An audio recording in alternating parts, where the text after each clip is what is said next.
یہ جو باطنی گناہ ہیں، یہ جو باطن کے میل کچیل ہیں، حضرت سیدنا امام غزالی رحمۃ اللہ علیہ فرمایا کرتے تھے ظاہری اعمال کا باطنی اوصاف کے ساتھ خاص تعلق ہے۔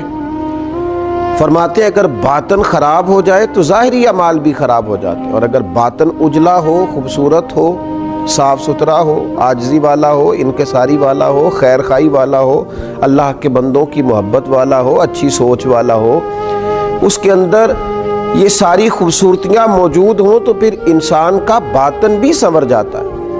ہمارے دلوں کے اندر بعض ایسی چیزیں ہوتی ہیں جو ہمارے لیے انتہائی خطرناک ہوتی ہیں۔ حسد کا سادہ معنی جو ہمارے ہاں کیا جاتا ہے وہ جلنا ہے۔ تو مجھے بتائیے جو آدمی جل رہا ہوگا وہ سکون کیسے پائے گا؟ بغض کا معنی دل پر کسی کے لیے بوجھ رکھنا بھی کیا جاتا ہے۔ تو جب اپنے دل میں کسی کے لیے بوجھ رکھا جائے گا، تکلیف محسوس کی جائے گی، تو کیا انسان قرار پائے گا؟ تکبر کا معنی یہ ہے کہ آپ نے اپنے آپ کو بڑا جانا، کسی کو چھوٹا اور حقیر سمجھا۔ تو جب ہر وقت آپ اپنی بڑائی ہی کے چکر میں پڑے رہیں گے تو کیا دل کو قرار آئے گا؟ تو یہ وہ باطنی اور روحانی مسائل ہیں جو سامنے والے کا تو شاید کچھ نہیں بگاڑتے، لیکن اپنے آپ کو وہ تکلیف میں، اذیت میں، پریشانی میں مبتلا کر دیتے۔ تو ان روحانی مسائل کی معرفت رکھنا، ان کا خیال رکھنا، نبی اکرم نور مجسم صلی اللہ تعالی علیہ وسلم نے فرمایا تمہارے وجود میں گوشت کا ایک لوتھڑا ہے، اگر وہ ٹھیک ہو گیا تو سارا جسم ٹھیک ہو گیا، اگر وہ بگڑ گیا تو ہر چیز ہی بگاڑ دے گا، بگڑ گئی ساری چیزیں۔ یا رسول اللہ صلی اللہ تعالی علیہ وسلم وہ کون سا لوتھڑا ہے؟ تو فرمایا وہ تمہارا دل ہے۔ اگر تمہارے دل کے اوپر میل کچیل ہو، بغض ہو، عداوت ہو، کینہ ہو، حسد ہو، تکبر ہو، بدگمانی ہو، تو وہ سارے جسم کو بگاڑ دے گا، تمہیں شدید تکلیف میں مبتلا کر دے گا۔ لیکن اگر دل صاف ہو، اگر دل میں عجز ہو، اگر دل میں محبت ہو، اگر دل میں خلوص ہو، دل میں للہیت ہو، اگر دل کے اندر کسی کے لیے درد ہو، خیر خواہی ہو، تو پھر یہ دل باقی اعمال کو بھی سنوار دے گا۔ اسی لیے امام غزالی رحمۃ اللہ علیہ فرمایا کرتے تھے کہ دل ایک تنے کی طرح ہے، درخت کا جو تنا ہوتا ہے اس کی مانند دل ہے۔ اگر تمہارا دل صاف ہے تو پھر جو اوپر شاخیں لگیں گی تنے کے وہ بھی خوبصورت لگیں گی، پھول لگیں گے، پھل لگیں گے، توانائی ہوگی۔ لیکن اگر دل ہی بگڑ گیا ہے، پاک ہوئے تے پاک ہی ملدائی تے بنا پاکوں پاک نہیں ملدا، سارے جسم دے تون دے نالوں اکو تولے ٹکڑا دل دا۔ اور اقبال کہنے لگے دلے بیدار پیدا کر کہ دل خوابیدہ ہے جب تک، نہ تیری ضرب ہے کاری نہ میری ضرب ہے کاری۔ دل اگر صاف ہو، یہ جو باطنی ہمارے مسائل ہیں، یہ جو روحانی مسائل ہیں، جب تک ان کا ادراک نہیں ہوتا، اعلیٰ حضرت فاضل بریلوی رحمۃ اللہ علیہ فتاوی رضویہ شریف میں ارشاد فرماتے ہیں کہ جو مسائل ہیں نا علم قلب کے، دل کے جو مسائل ہیں، فرماتے ہیں یہ بھی فرض ہے ان کا سیکھنا بھی۔ کون سے مسائل؟ فرماتے ہیں جیسے تواضع سیکھنا، جیسے توکل سیکھنا، جیسے اخلاص سیکھنا، اس طرح باقی مسائل سیکھنا فرض ہے، یہ بھی سیکھنا فرض ہے۔ اور فرماتے ہیں جس طرح بہت سے حرام چیزوں کی معلومات ہونی چاہیے کہ یہ ٹھیک نہیں، یہ منع ہے، یہ درست نہیں ہے، اس سے اللہ رسول ناراض ہو جائیں گے، اسی طرح جو محرمات باطنیہ ہیں، یعنی تکبر ہے، ریا ہے، عجب ہے، حسد ہے، ان کی معلومات ہونا بھی ہر مسلمان کے لیے فرض ہے۔ اور پھر آگے چل کے آپ ارشاد فرماتے ہیں عظیم روحانی پیشوا سلسلہ قادریہ کے عظیم روحانی بزرگ اعلیٰ حضرت فاضل بریلوی رحمۃ اللہ علیہ ارشاد فرماتے ہیں جس طرح پنجگانہ نمازوں کی فرضیت جاننا ضروری ہے، اسی طرح حصول اخلاص کا علم ہونا بھی ضروری ہے۔ اس لیے کہ ہر عمل کی صحت، ہر عمل کا ٹھیک ہونا، اللہ کی بارگاہ میں قبول ہونا اخلاص ہی کی بنیاد پر ہے۔ اگر اخلاص کی معلومات ہی نہ ہوں گی تو یہ وہ روحانی مسئلہ ہے، یہ وہ روحانی مسئلہ ہے جو تمام اعمال کو ضائع کر دے گا، اکارت ہو جائے گی کی ہوئی ہر ایک نیکی۔ پھر آپ ارشاد فرماتے ہیں جس طرح حلال و حرام کا علم ہونا ضروری ہے، اسی طرح ریاکاری کا پتہ ہونا بھی ضروری ہے۔ فرماتے ہیں بڑے بڑے عابد ہیں، بڑی بڑی بہترین عبادت ہے، پر اپنے دکھاوے کی وجہ سے، ریاکاری کی وجہ سے اس عبادت کو ضائع کر لیتے ہیں۔ اعلیٰ حضرت فاضل بریلوی رحمۃ اللہ علیہ فرماتے ہیں جس طرح ظاہری اعمال ان کے فرائض سنن واجبات کا جاننا ضروری ہے، اسی طرح انسان کے لیے خود بینی اور حسد کے مسائل کا جاننا بھی ضروری ہے، اس لیے کہ حسد تو اعمال کو کھا جاتا ہے جس طرح لکڑیاں کھا جاتی ہیں۔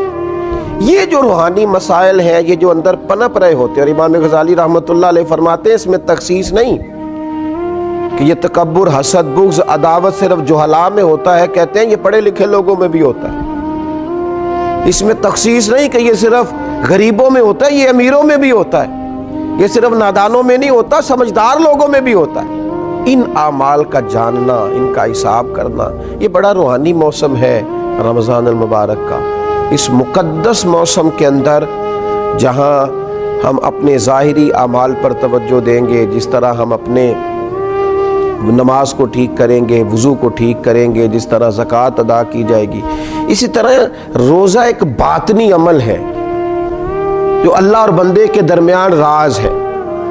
تو روزے کے باطنی عمل کے ساتھ ساتھ ہم اپنے باقی اعمال پر بھی توجہ کریں کہ ہمارا دل کہیں حسد کا شکار تو نہیں، بغض کا شکار تو نہیں، عداوت کا شکار تو نہیں، بدگمانی کا شکار تو نہیں، عجب کا شکار تو نہیں۔ اگر دل کے اندر یہ ساری بیماریاں ہوں گی تو یاد رکھیے گا، سارے اعمال کے باوجود، ساری نیکیوں کے باوجود انسان نہ قرار پا سکے گا، نہ وہ نیکیاں اللہ کے حضور قبول ہوں گی، نہ اسے کوئی فائدہ ہوگا۔ اپنے ان روحانی مسائل کے حل کے لیے سب سے پہلے کوشش کی جائے، اپنے باطن سے ان قدورتوں کو، ان بیماریوں کو، ان چیزوں کو سب سے پہلے نکالا جائے۔ اگر دل صاف ہو جائے، دل پاک ہو جائے، دل طہارت والا ہو جائے، دل عاجزی والا ہو جائے، دل درگزر والا ہو جائے، دل خلوص والا ہو جائے، للہیت والا ہو جائے، دل اللہ کی محبت والا ہو جائے، رسول اللہ کی غلامی والا ہو جائے، تو پھر دل دریا سمندروں ڈونگے کون دلاں دیاں جانے، 14 طبق ساڈے دلے دے اندر، اسی تمبو وانگو تانے۔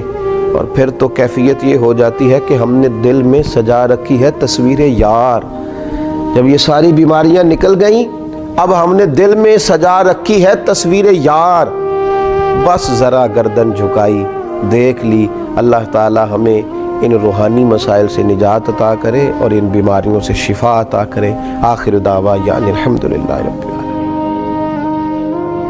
جزاک اللہ خیر۔ اگر آپ کو یہ ویڈیو پسند آئی تو اسے لائک کریں، اپنے قیمتی خیالات کمنٹس میں شیئر کریں، اور مزید روحانی و تعلیمی ویڈیوز کے لیے ہمارے چینل قرآن جرنی اینڈ حدیث کو سبسکرائب کریں۔ یہ پیغام زیادہ سے زیادہ لوگوں تک پہنچانے کے لیے اسے اپنے دوستوں اور عزیزوں کے ساتھ ضرور شیئر کریں۔ ہو سکتا ہے آپ کی یہ چھوٹی سی نیکی آپ کی آخرت کو روشن کر دے۔ اللہ ہمیں دین کی صحیح سمجھ عطا فرمائے اور اس پر عمل کی توفیق دے، آمین۔